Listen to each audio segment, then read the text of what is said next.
Star Citizen is more than just a space game. As the work continues building out our first-person persistent universe of sundry stunning star systems with planets and professions and possibilities in profusion, one might suspect that the strive is set solely on spreading space-wise. But for the tight team of dedicated developers on EU Sandbox 2, one of their maturing missions is to drill deep down, descending beyond and below the barren bottoms of the beneath, to originate and occasion ongoing opportunities for exciting and edifying experiences for everyone to enter, engage, and enjoy. Yeah. So we're building a playground where every aspect of the Star Citizen universe game is we're building a playground for all of this, not all of it. We're building a playground for the... I've forgotten it already. What is it? This is so irritating. Where? Can I maybe say it another way? Playground, potential, every aspect. We're building a playground where every aspect of Star Citizen gameplay can occur. Thank you. Nailed it. Hello, me again. Second time, but third time for this. Giving you a bit of an update on the underground facilities. So the first time you saw them was at CitizenCon last year.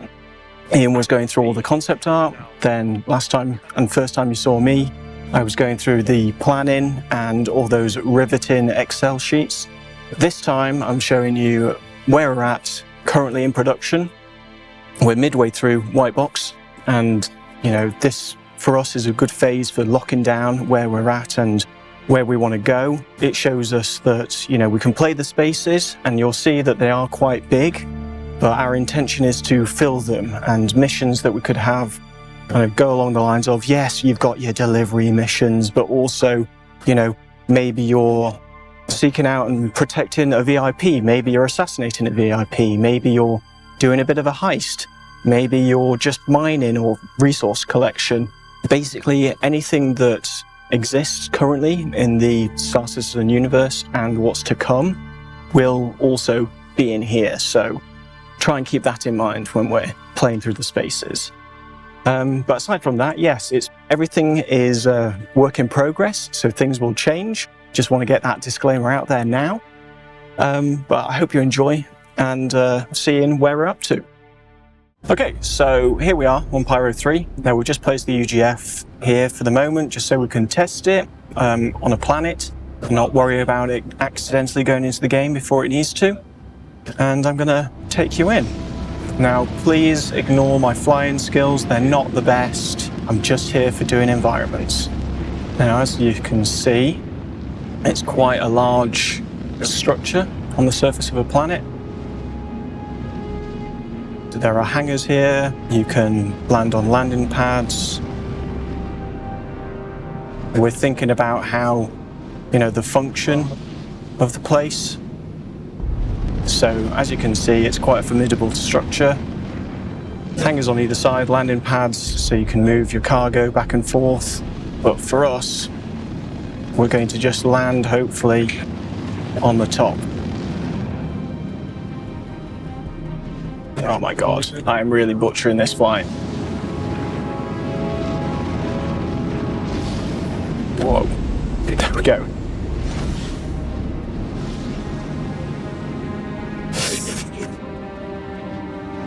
Okay, so let's get out of this high seas.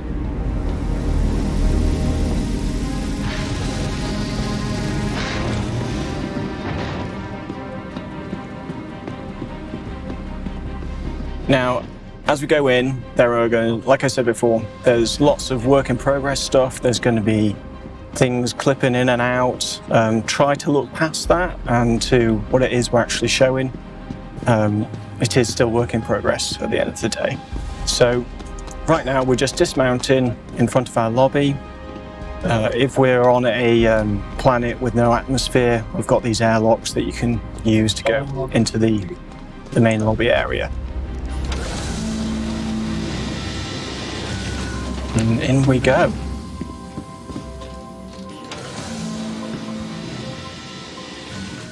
Okay, so we're in now, kind of our lobby we'll get into. Here it is. So this, when you first turn up to the UGF and your rep is, rock bottom, you're going to come here first. And this is kind of the introduction to whatever company owns the UGF. And you'll be getting some missions from in this place, but you can see it's quite going for that brutalist structure, but having all this glass kind of makes it so you can kind of let the outside in a way. And you can see by looking out these windows, we can kind of take a look at kind of, again, the expanse of the structure. And I think in the background over here, that is another UGF. So like I said, it's quite a big thing on the surface of the planet, which is awesome. So in here, this is not just a through space. We're going to have some offices on the back. And all of these, there's going to be some alternate routes that you can take, but we're building up all these spaces like it's a living, breathing area. Definitely more corporate focused on this top level. Now let's make our way down into the UGF itself, because that's what this thing's for. So you get the limbo elevator down, and that brings us to this kind of pedestrian entry area. And this is where we're going to have some weirdness, and then it clips into our main top of the elevator room, which you can see over there, which is lovely. Let's just make our way through. So this is the top elevator room. Again, there's kind of access to the outside, there's access to side rooms and other rooms from here. But essentially, this is where you're going to be in order to get downstairs. You have to come to a room like this. I'm just going to kind of walk you through it and go to our cargo office. But lots to do, lots of people milling about, lots of space to do things. So in we go. So this is our version of our cargo office. So you'd get delivery missions from here, you could buy items, but a lot of our rooms are going to feature this kind of door with pedestrians on either side, and that's just so that we've got that kind of functionality throughout the space where, things will be moving around and really the pedestrians want to be out of the way type of thing. Let's just have a look into the space itself. Everything's controlled by this kind of observation tower.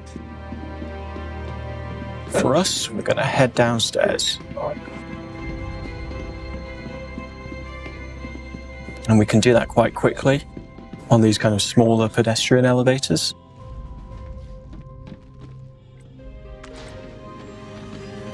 So away we go. Now the depth of the first sub-level is going to change in every UGF. That's going to be procedurally generated, a lot like the rooms as well.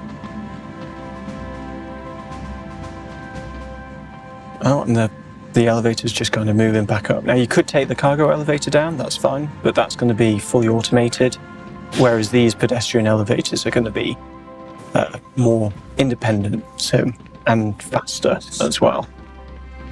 So you can see that disappearing up to the top. So this is our bottom of the elevator room. So again, nice big space, very functional. There's going to be, things loaded on and off. And then this gives us kind of access to the rooms, or the wings on either side, I should say. So as we release more content for this, you're going to get more expansive wings, different themes, that kind of thing. Now the doors here are a bit misaligned. Again, work in progress. And this is a security checkpoint. So hopefully you've got the right credentials. You're going to get checked, you're going to get scanned. But what if you haven't got those credentials? Well, there are alternate routes in, Down here that you can see there's a little hatch, so maybe you're sneaking your way under the floor, or are you making your way over the top on piping multiple ways in. So again, we're in a bigger room now. In the white box, it's really good to just call out, yes, your alternate routes, yes, your main path, but also where can you get on and off of those, what's rock, what's metal, what's a feature, what isn't. Because if we can call that out now, it means that we're giving people more information as they go into the next phase. Again, so this is just an example of a kind of maybe a rock room, which kind of just links two rooms together. Maybe there's some storage. Now, can I just jump over this because I forgot to put stairs in? Over to the other side.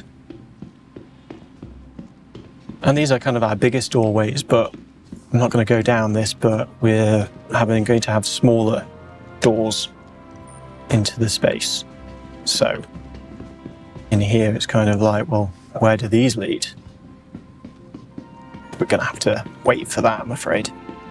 So that one up there, that's where you'd kind of navigate to each room through the ceiling.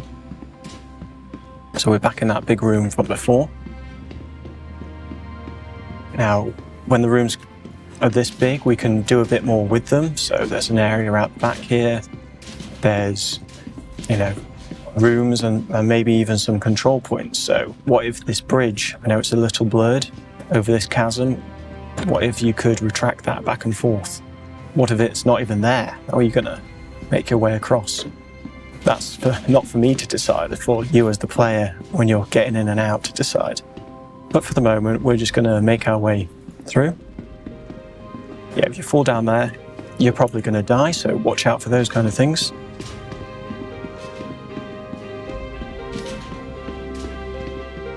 But there are still, hopefully you can find your way on these main routes. Some side rooms you could play, but then also, this bit's under construction now, but I wonder what it's going to be in the future. And, having all these spaces kind of to this level of detail, it's really rough, as you can see, but I'm walking around unhindered. I can step up and down this thing. I can see where kind of a building might be, or where we could have mission spawners, or maybe that's where you need to get to. You've got this main route, but we've also considered the alternate route. So if you're sneaking in, where can you go? And this is kind of predominantly, well, actually, having said that, there's pipes up there, so you could go from the ceiling or you could go underneath. And then how do you sneak around? What if people are down there and they spot you? You've got to contend with that. And then this is more of a hero room at the moment. This is like a warehouse. So this is same level of detail as the rest that we've just walked through, but the lighting's had a bit of a better pass on it.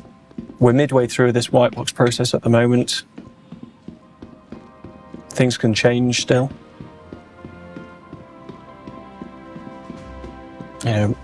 Maybe the alternate route is where that guy in red is down there, but if you fall down that one, you might end up breaking your legs. All of these containers, maybe the straddle frames are moving things around. Potentially, if you're on a mission where you want to steal something, maybe it's in one of those containers. Hopefully a big, working space, sandbox within a sandbox, you could say. What I do like about this room is that you've got these straddle frames, why not get onto the top of them and get to the cabin? Also, when you're in the depths of the room, it's kind of like you've got these big piles of crates. Maybe you're sneaking between them. Maybe you're rifling through the contents of one and then trying to get out.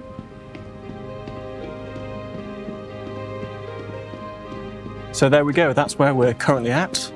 Like I said, we're midway through white box. We've got a bit of time left to polish these rooms up and get the rest done. We're more or less at about 17 rooms, and then each of those rooms will have 2 overlays. So plenty of content for this initial release. Hope you enjoyed it.